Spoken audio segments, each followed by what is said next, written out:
No século XX, diversas catástrofes envolvendo falhas de materiais aconteceram.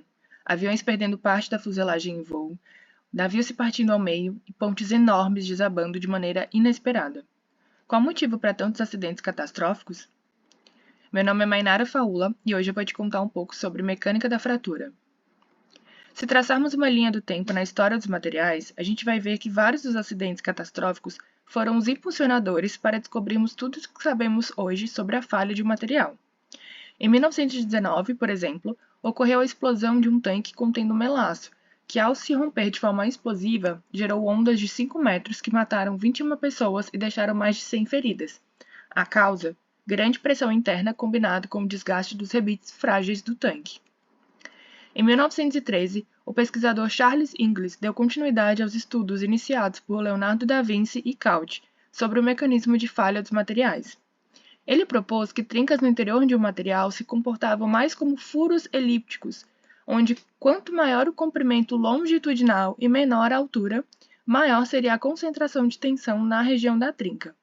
Além disso, Inglis demonstrou que se o raio da trinca for muito menor que seu comprimento 2A, a tensão na ponta da trinca pode ser expressa matematicamente por uma equação que relaciona a tensão remota ao geometria da trinca, considerando A o comprimento e ρ o raio de curvatura.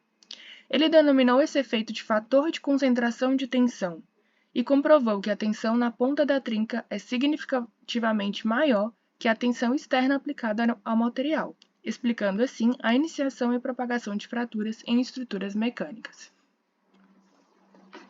Em 1920, Griffith complementou o trabalho de Inglis introduzindo o conceito de balanço energético, ou seja, termodinamicamente, deve existir uma energia capaz de fazer a trinca se propagar, a qual se divide em energia elástica e energia de superfície.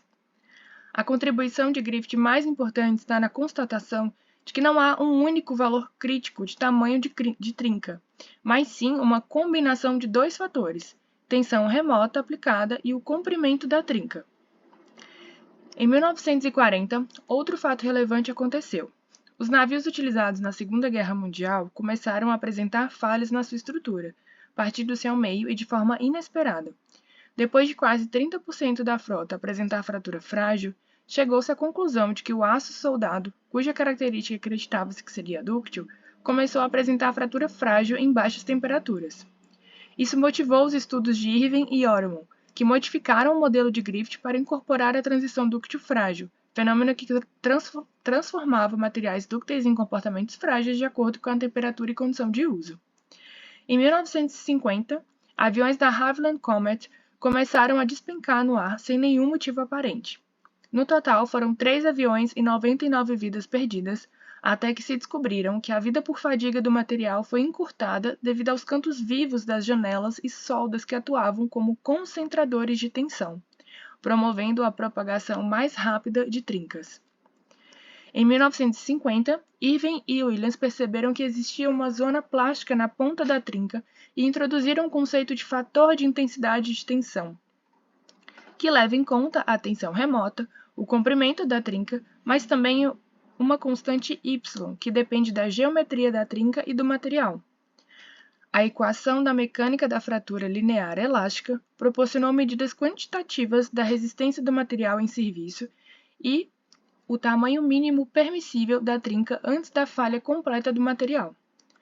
Quando a zona plástica na ponta da trinca é praticamente inexistente, tem-se a ocorrência da fratura frágil catastrófica, sendo o valor de K denominado então de fator crítico K1C, mais conhecido também como o valor de tenacidade à fratura.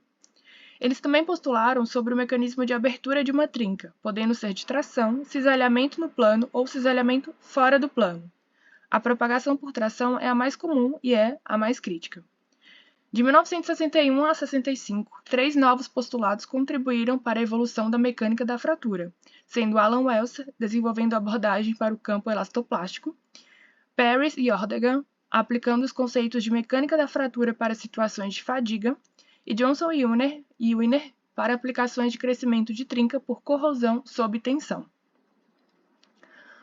Outro acidente altamente catastrófico foi o colapso da ponte Silver Bridge, cuja causa da propagação rápida da trinca foi a fadiga.